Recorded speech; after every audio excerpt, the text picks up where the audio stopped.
হে বৎস, আমি স্বপ্নে দেখি আমি যেন তোমাকে জবাই করছি। বলো, এ ব্যাপারে তোমার অভিমত কি? স্বপ্নের কথা শুনে সে বলল, হে আমার স্নেহ পরায়ণ আব্বা জান, আপনাকে যা আদেশ করা হয়েছে আপনি অবিলম্বে তা পালন করুন। ইনশাআল্লাহ আপনি আমাকে এ সময়ও ধৈর্যশীলদের মাঝে পাবেন। অতঃপর যখন তারা পিতা পুত্র দুজনেই আল্লাহ তাআলার ইচ্ছার সামনে আত্মসমর্পণ করল এবং সে তাকে জবাই করার উদ্দেশ্যে কাত করে শুইয়ে দিল, তখন আমি তাকে ডাক দিয়ে বললাম, হে ইব্রাহিম, তুমি আমার দেখানো স্বপ্ন সত্য প্রমাণ করেছ। আমি তোমাদের উভয়কে মর্যাদাবান করব। মূলত আমি এভাবেই সৎ কর্মশীল মানুষদের পুরস্কার দিয়ে থাকি। এটা ছিল তাদের উভয়ের জন্য একটা সুস্পষ্ট পরীক্ষা মাত্র। এ কারণেই আমি তার ছেলের পরিবর্তে আমার নিজের পক্ষ থেকে একটা বড় কোরবানির জন্তু সেখানে দান করলাম। অনাগত মানুষদের জন্য এই বিধান চালু রেখে তার স্মরণ আমি অব্যাহত রেখে দিলাম। শান্তি বর্ষিত হোক ইব্রাহিমের উপর। আর এভাবেই আমি আমার নেক বান্দাদের পুরস্কার দিয়ে থাকি। অবশ্যই সে ছিল আমার মোমেন বান্দাদের একজন। কিছুদিন পর আমি তাকে এ মর্মে ইসহাকের জন্মের সুসংবাদ দান করলাম যে সে হবে নবী ও আমার নেক বান্দাদের একজন। আমি তার উপর ও তার সন্তান ইসহাকের উপর আমার অগণিত বরকত নাজিল করেছি। তাদের উভয়ের বংশধরদের মাঝে কিছু সৎ কর্মশীল মানুষ যেমন আছে, তেমনি আছে কিছু নাফরমান, যে নিজের উপর নিজে জুলুম করে স্পষ্ট অত্যাচারী হয়ে বসে আছে। আমি মুসা ও হারুনের উপর অনেক অনুগ্রহ করেছি। আমি তাদের দুজনকে ও তাদের জাতিকে বড় রকমের এক সংকট থেকে উদ্ধার করেছি। আমি ফিরআউনের মোকাবেলায় তাদের প্রভূত সাহায্য করেছি, ফলে এক পর্যায়ে তারা বিজয়ীও হয়েছে। আমি তাদের উভয়কে বিশদ গ্রন্থ তাওরাত দান করেছি। এর মাধ্যমে তাদের উভয়কে আমি দ্বীনের সহজ পথ বাতলে দিয়েছি। আমি অনাগত মানুষদের মাঝে তাদের উত্তম স্মরণ অব্যাহত রেখেছি। সালাম বর্ষিত হোক মুসা ও হারুনের উপর। অবশ্যই আমি নেককার লোকদের এভাবে পুরস্কার দিয়ে থাকি। মূলত এরা দুজনই ছিল আমার মোমেন বান্দাদের অন্তর্ভুক্ত। আমার বান্দা ইলিয়াসও ছিল রসুলদের একজন।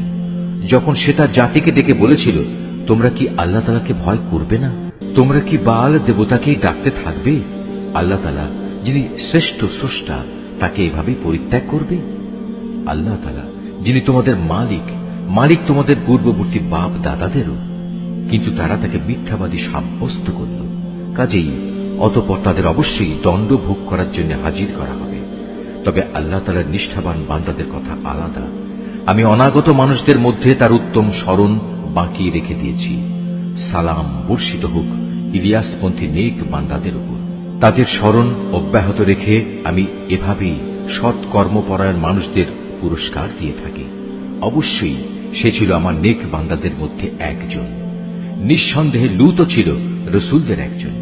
যখন আমি তাকে এবং তার সকল পরিবার পরিজনকে একটি পাপী সম্প্রদায়ের উপর আগত আযাব থেকে উদ্ধার করেছি, একজন বৃদ্ধা মহিলা বাদে, কেননা সে ছিল পেছনে পড়ে থাকা ধ্বংসপ্রাপ্ত লোকদেরই অন্তর্ভুক্ত। অতঃপর অবশিষ্ট সবাইকে আমি বিনাশ করে দিয়েছি। তোমরা তো ভ্রমণের সময় তাদের সে ধ্বংসাবশেষগুলোর উপর দিয়েই ভোরবেলায় পথ অতিক্রম করে থাকো। অতিক্রম করো প্রতি সন্ধ্যা ও রাতের বেলায়। তবু কি তোমরা এই ঘটনা থেকে কিছু শিক্ষা গ্রহণ করবে না? ইউনুসও ছিল রসুলদের একজন। এটা সে সময়ের কথা যখন সে পালিয়ে গিয়ে একটি মাল ভর্তি নৌযানে পৌঁছল। নৌকাটি অচল হয়ে যাওয়ায় আরোহীদের মাঝে এ অলক্ষণী ব্যক্তি কে? অতঃপর লটারির মাধ্যমে তা পরীক্ষা করা হল এবং ফলাফল অনুযায়ী সে ইউনুসই অলক্ষণে অপরাধী সাব্যস্ত হল। অতঃপর একটি বড় আকারের মাছ এসে তাকে গিলে ফেলল। এই অবস্থায় সে মাছের পেটে বসে নিজেকে ধিক্কার দিতে লাগল। যদি সে তখন আল্লাহ তাআলার পবিত্রতা ও মাহাত্ম্য ঘোষণা না করত, তাহলে তাকে তার পেটে কিয়ামত পর্যন্ত কাটাতে হতো। অতঃপর আমি তাকে মাছের পেট থেকে বের করে একটি গাছপালাহীন প্রান্তরে নিক্ষেপ করলাম। এ সময় সে অসুস্থ হয়ে পড়েছিল। সেখানে তার উপর ছায়া দান করার জন্য আমি একটি লতা বিশিষ্ট লাউ গাছ উদ্গত করলাম। অতঃপর তাকে আমি 1,00,000 লোকের জনবসতির কাছে নবী বানিয়ে পাঠালাম। বরং এ সংখ্যা অন্য হিসেবে ছিল আরো বেশি। এরপর তারা তার উপর ঈমান আনল। ফলে আমিও তাদের একটি সুনির্দিষ্ট সময় পর্যন্ত জীবন উপভোগ করতে দিলাম। হে নবী, এদের তুমি জিজ্ঞেস করো, তারা কি মনে করে তোমাদের মালিকের জন্য রয়েছে কন্যা সন্তান আর তাদের জন্য রয়েছে সব পুত্র সন্তান?